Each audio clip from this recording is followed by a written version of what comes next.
ఒక ఇంట్లో పూజ జరుగుతూ ఉందండి. ఆ పూజకి పూజారి గారు కూడా వచ్చారు. పూజారి గారు పూజ చేస్తూ మధ్యలో ఇలా అన్నారు, "మీలో ఎంతమందికి స్వర్గానికి వెళ్ళాలని ఉంది చేతులెత్తండి" అన్నారు. ఆ ఇంట్లో కుటుంబ సభ్యులందరూ చేతులెత్తారు. అంటే అత్తయ్య, మామయ్య, కో కోడలు తప్ప మిగతా ఆడపడుచు, భర్త అందరూ చేతులెత్తారండి. ఆ ఇంటి కోడలు మాత్రం చేతులెత్తలేదు. "ఏమ్మా నీకు స్వర్గానికి వెళ్ళాలని లేదా?" అని ఆ ఇంటి కోడల్ని పూజారి గారు అడిగారు.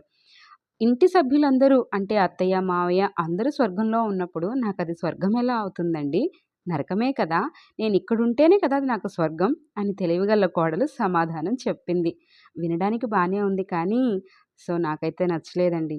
కుటుంబ సభ్యులందరూ కలిసి ఉంటేనే అది స్వర్గం. ఎక్కడైనా, ఎప్పుడైనా. నేను చెప్పే మాటకి మీరు లైక్ ఇస్తారు కదా! ఎప్పుడు కలిసుంటేనే, ఐకమత్యంతో ఉంటేనే మనము ఏదైనా సాధించగలం గానీ, విడివిడిగా ఉంటే ఎప్పుడు ఏమి సాధించలేమండి.